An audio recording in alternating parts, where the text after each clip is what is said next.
Brenda's mom shook her head and pointed out of the car window. Will you look at that? Brenda saw that her mom was indicating the weather-worn mailbox at the edge of the overgrown front yard, which was leaning at a crazy angle. Her dad pulled the family car into the dirt driveway and slowed to a stop. Movers must have run into it, he speculated as he opened his car door, stepped out, and walked over for a better look. Grabbing the slightly dented post with both hands, he pulled the mailbox back into the proper position, then headed back to the car. Check it out, Dad. Brenda's 8-year-old brother, Ted, snickered as the post slowly keeled over again. Her father looked back, shrugged, then slid back into the driver's seat. I'll take care of it later, he said as he started the engine. We have plenty to do already if we're going to transform this place into our home. Brenda turned her attention to the old house at the end of the driveway. Even though the summer morning was clear and sunny, the two-story house looked dreary, as if a cloud hung over it. Something about the place definitely made her feel uneasy. The once white walls had grayed with age, and a few shingles were missing from the roof. But that wasn't all. No, the old house had an eerie feeling about it, so much that Brenda actually shivered slightly as her dad pulled the car up alongside the wide wooden porch. It may not look too great yet, but we'll whip it into shape, her mom said brightly, helping Brenda's 4-year-old sister Tina out of her seatbelt. They just don't have houses like this in California. Not ones we can afford anyway, she smiled. You kids are going to be surprised at how big it is inside. Don't mention California, Ted said with a pout. I still don't understand why Dad can't be a doctor there. Brenda watched her mother stiffen slightly, as a frown tugged at the corners of her mouth. We live in Iowa now, Ted, she said firmly, as she adjusted Tina's pigtails. You'll have to make the best of it. Their dad pulled open the screen door, fumbled with his keys for a moment, then unlocked the front door. Voila, he said, pushing it open with a flourish. Our new home. Brenda's footsteps echoed on the hardwood floor as she stepped inside.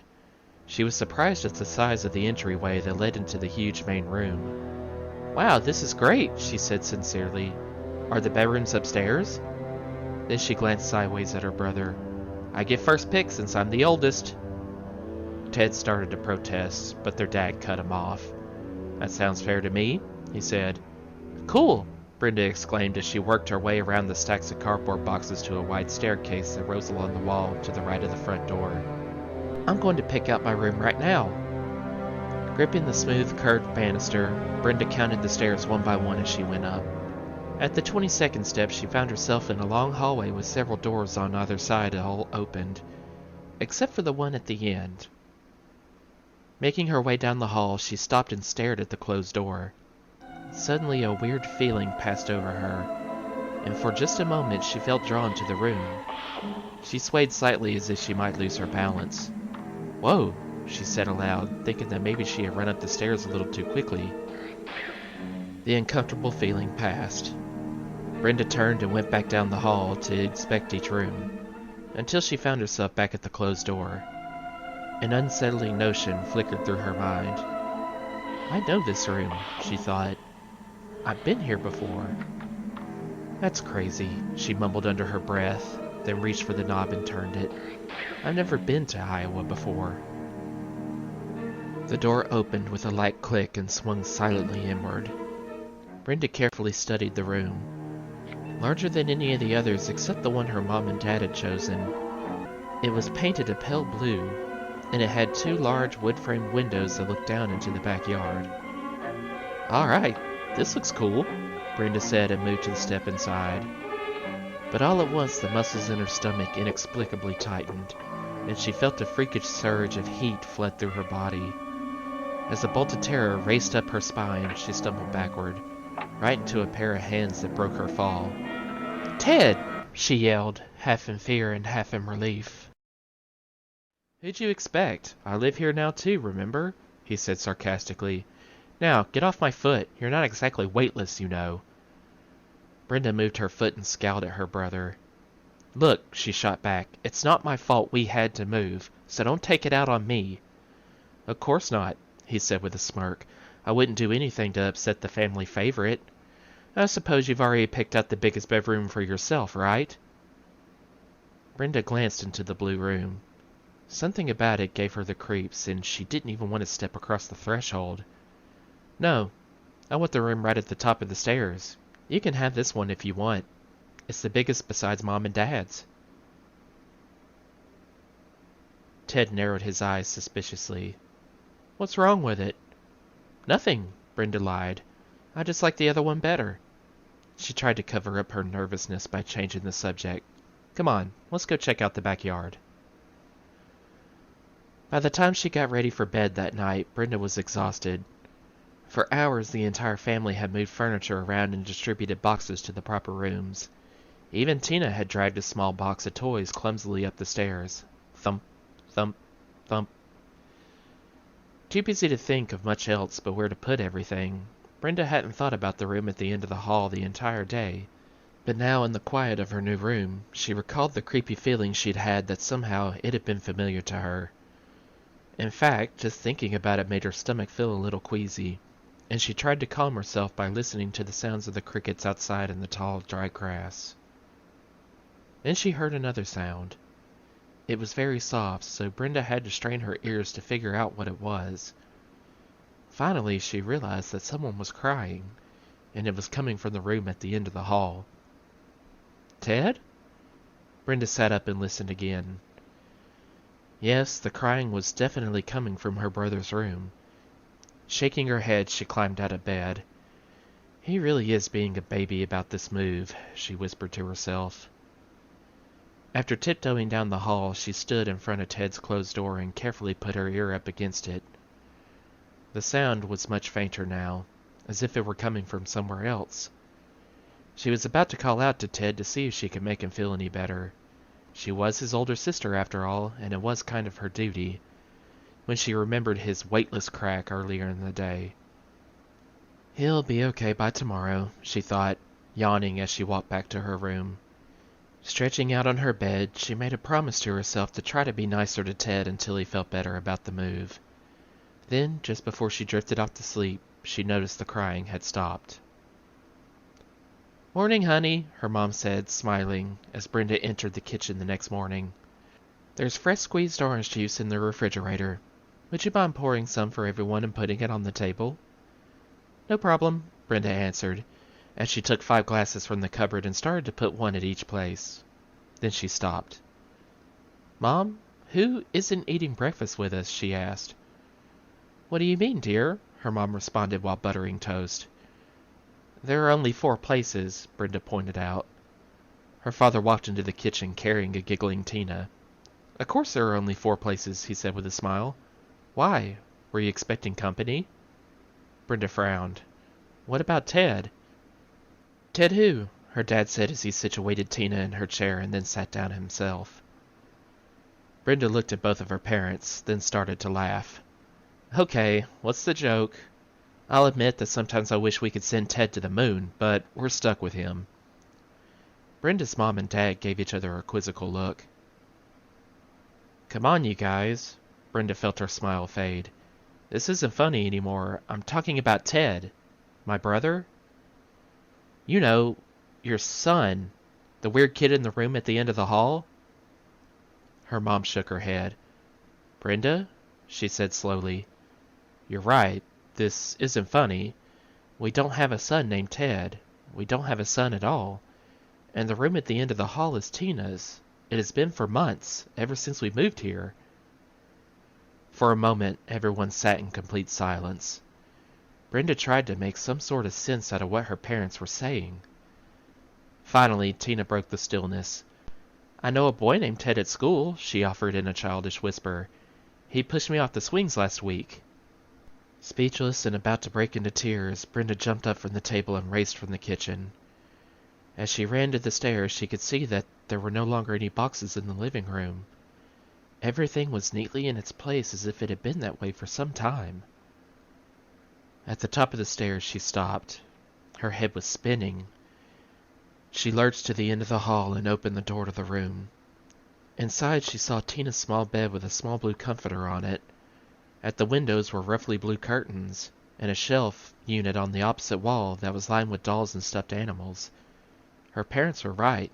This was definitely Tina's room. "But how can this be?" she whispered, noticing that there was something else too. A faint smell of charred wood and ash. "You see?" Brenda's dad said softly as he walked up behind her and placed his hands gently on her shoulders.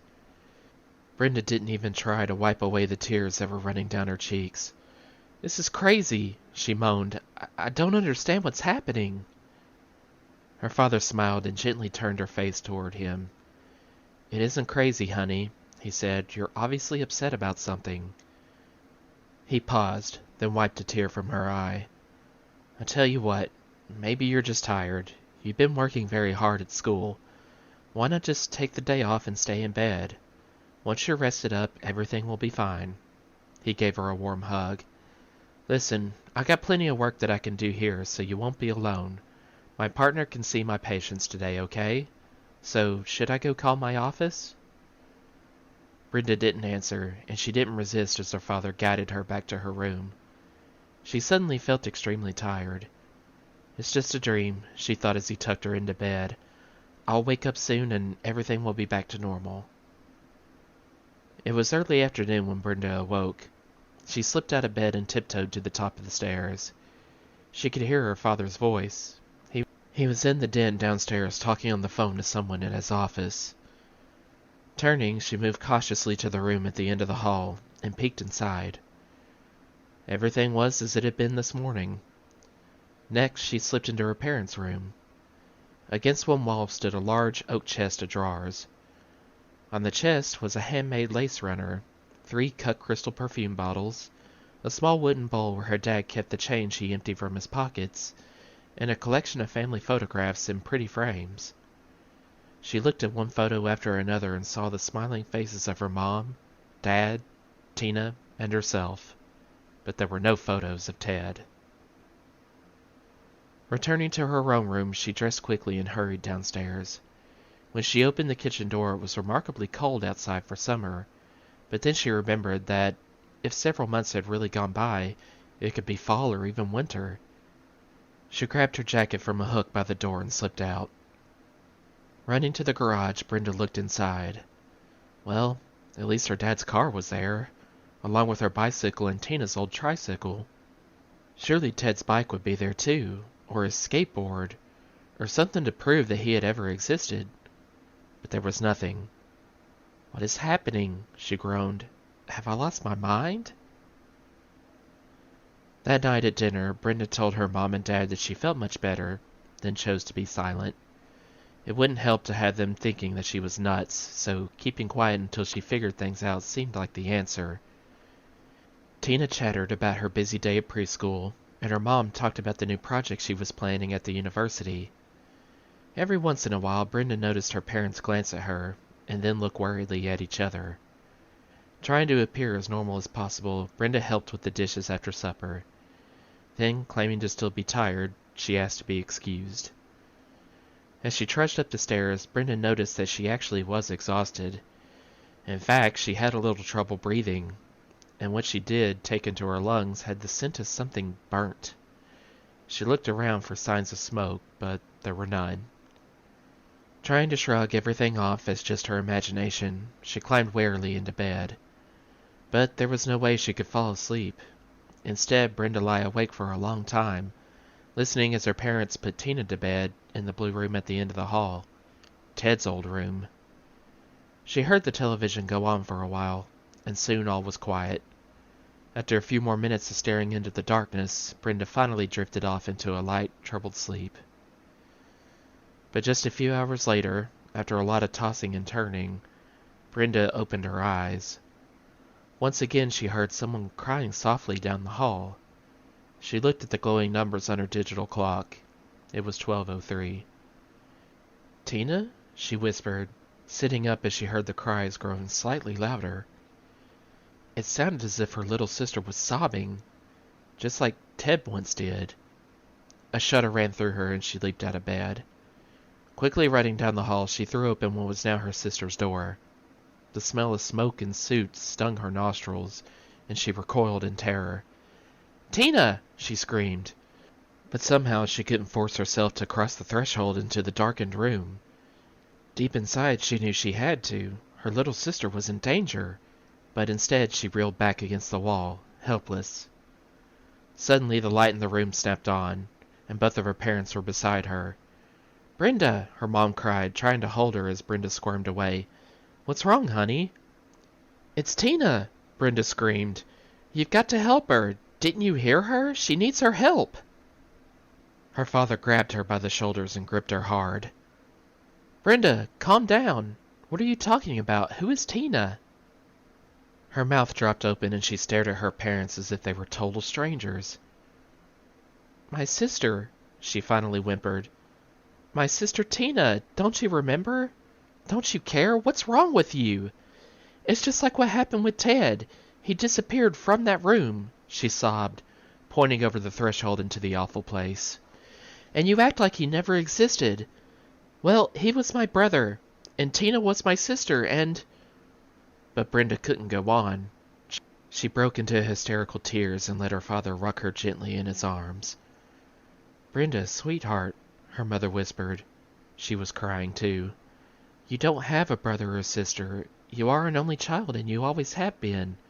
This is our room. It has been ever since we moved here." Brenda twisted away, turned towards the open door, and caught her breath.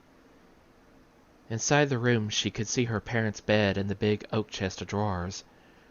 From where she was, Brenda could see the photographs in their pretty frames. Photos of her with her mom and dad, and no one else. The sound of a car pulling up the driveway woke Brenda. Slowly she opened her eyes and gazed at the early morning sunlight pooled on the rug beside her bed.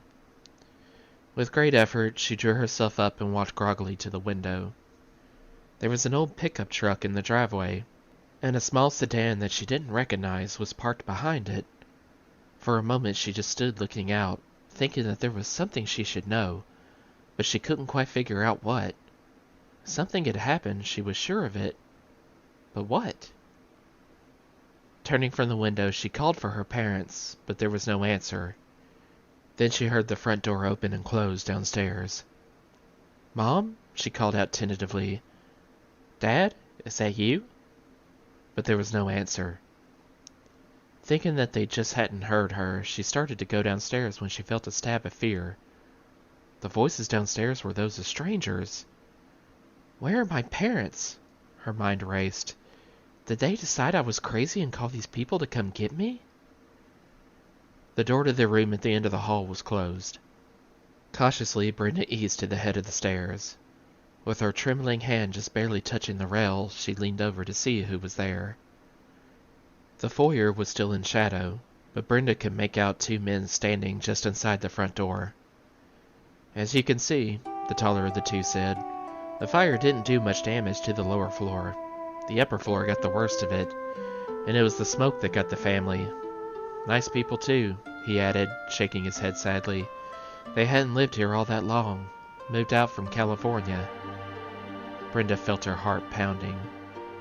She glanced down at the railing under her shaking fingers, and for the first time saw that it was charred and disintegrating. The wall behind her was scorched, and the smell of burnt wood hung in the damp air. "Anybody know how the fire started, Luke?" the smaller man asked.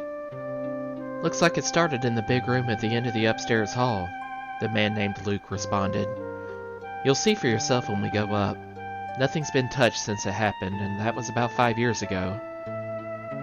"Why hasn't anyone been in to clean the place up?" The smaller man looked around. "Looks like it was a nice place." "Oh, superstition," Luke answered. "Anybody who's been in here claimed to have heard crying coming from that room. Some say the place is haunted." He laughed. "My wife believes it too. She says that when people die suddenly like that, sometimes the spirits can't accept what has happened. They stay on until something makes them realize that they're really dead." It was as if a weight had been lifted. Suddenly aware of all that she needed to know, Brenda turned and looked toward the room at the end of the hall. Now the door was standing open. Slowly she walked toward it. Ted had been the first to accept it, then little Tina, and finally her parents. Now it was her turn to stop fighting it and accept what had happened. She stepped across the threshold, sad but no longer afraid, and stood at the center of the room. Brenda took one last look at the faded, blue, flame-scarred walls and began to weep softly. She raised her hands to wipe the tears from her face and watched her flesh fading into thin air. Brenda cried sorrowfully as she slowly disappeared. Downstairs, the small man held up his hand for the other to be quiet. "Did you hear that?" he said. "For a second I thought I heard someone crying." "Oh, come on now. Don't tell me you're hearing things too." Luke strained for a moment, then shook his head. "Nope, it's dead quiet."